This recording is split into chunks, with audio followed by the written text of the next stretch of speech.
Hello, one and all, and welcome to KBC's daily Bible study on prayer as part of our 24/7 prayer week. And today we are looking at praying intelligently and using Daniel chapter 9 as our starting point, from which we'll springboard into other areas of the Bible. But Daniel, just a bit of a background, it was part of the exile taken by the Babylonians under Nebuchadnezzar's rule. And in chapter 9, we have recorded here his prayer between verses 4 and 19. The 70 years of captivity spoken of by Jeremiah was nearly up, and he pleads with God, appealing entirely on God's mercy. He saw the answer to his prayer the same year. And why have we chosen him as our praying intelligently example? Well, hopefully that'll become clear. In verses 2, he says, I, Daniel, understood from the scriptures, according to the word of the Lord given to Jeremiah the prophet, that the desolation of Jerusalem would last 70 years. So I turned to the Lord and pleaded with him in prayer and petition, in fasting and in sackcloth and ashes. So he understood the times, he understood God's will, and he understood what to do in response to that. So right at the outset, we can see that he is intelligent. He has searched the scriptures and he has discovered what happened before and how to respond and how to react in this situation in prayer. So he had knowledge of God's word. He knew what the deal was and uses that knowledge in his prayer in a way that we'll unpack in a minute. So he understood the problem and understood the solution. So let's have a read from chapter 9, verse 4. Therefore the curses and sworn judgments written in the law of Moses, the servant of God, have been poured out on us because we have sinned against you, and have fulfilled the words spoken against us and against our rulers by bringing on us great disaster. Under the whole heaven, nothing has ever been done like what has been done to Jerusalem. Just as it is written in the law of Moses, all this disaster has come upon us.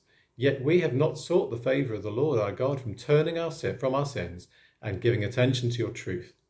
The Lord did not hesitate to bring the disaster upon us, for the Lord our God is righteous in everything he does, yet we have not obeyed him. Now, Lord our God, who brought your people out of Egypt with a mighty hand and who made for yourself a name that endures to this day, we have sinned. We have done wrong. Lord, in keeping with your righteous acts, turn away your anger and your wrath from Jerusalem, your city, your holy hill. Our sins and the iniquities of our ancestors have made Jerusalem and your people an object of scorn for all those around us. So he's lifting up the promise of God and using it in a way to persuade God to act according to his promise. And he's not alone in that type of prayer. If we compare it with Nehemiah's prayer in Nehemiah chapter 1, reading from verse 8, it says this, Remember the instruction you gave your servant Moses, saying, If you are unfaithful, I will scatter you among the nations. And that's a reference to Leviticus 26, verse 33. But if you return to me and obey my commands, then even if your exiled people are at the farthest horizon, I will gather them from there. That's a reference to Deuteronomy 30, verses 1 to 5. And bring them to a place I have chosen as a dwelling for my name. Deuteronomy 12:5. So it shows Nehemiah knew the scriptures as well. He knows what to do with them, understands the covenant, that's the agreement that God has made, and he knows what the Jewish side of the bargain is. So it's to keep the law, stay holy, and show wholehearted devotion to God. He knew about the punishments, including exile. But he also understood crucially that if they repented and returned to the Lord, there would be restoration, a gathering, a blessing. It was all there in God's word. The covenant, the promise, he knows about, and he refers to it.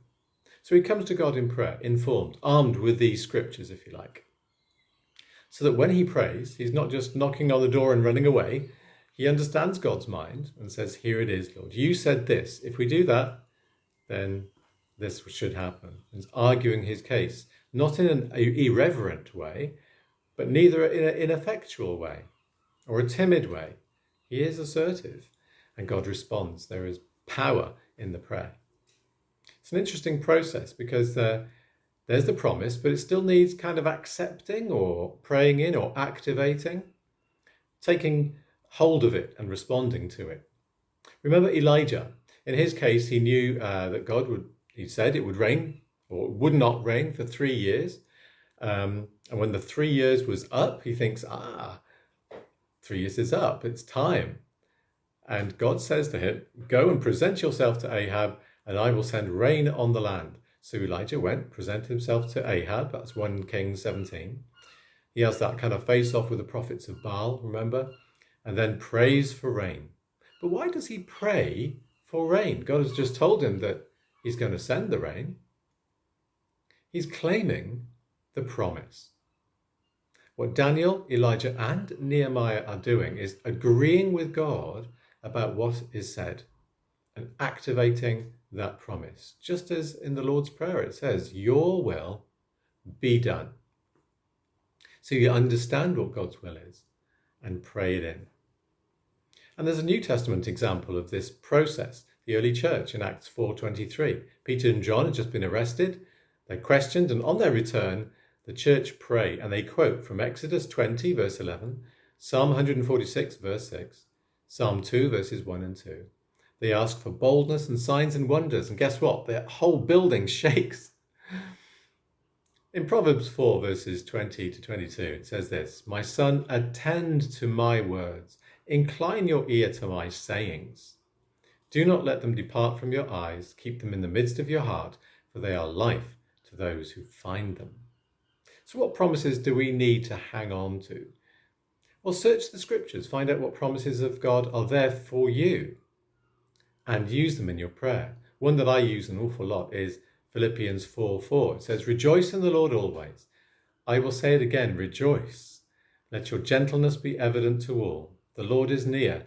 Do not be anxious about anything, but in every situation, by prayer and petition, with thanksgiving, present your requests to God, and the peace of God, which transcends all understanding, this is the promise, will guard your hearts and minds in Christ Jesus.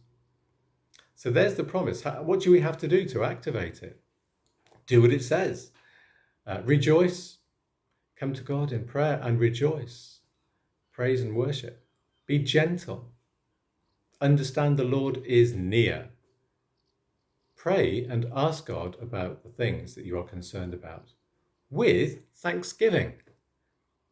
And the peace of God will guard your hearts and minds. You can lift that scripture up to God as you pray. Ask for his peace and he will give it to you.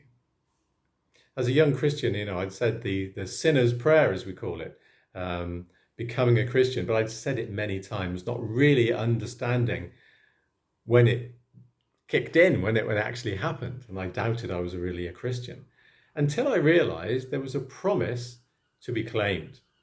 And it's found in this scripture. If you confess that Jesus is Lord and believe God raised him from the dead, you will be saved. Claim the promise.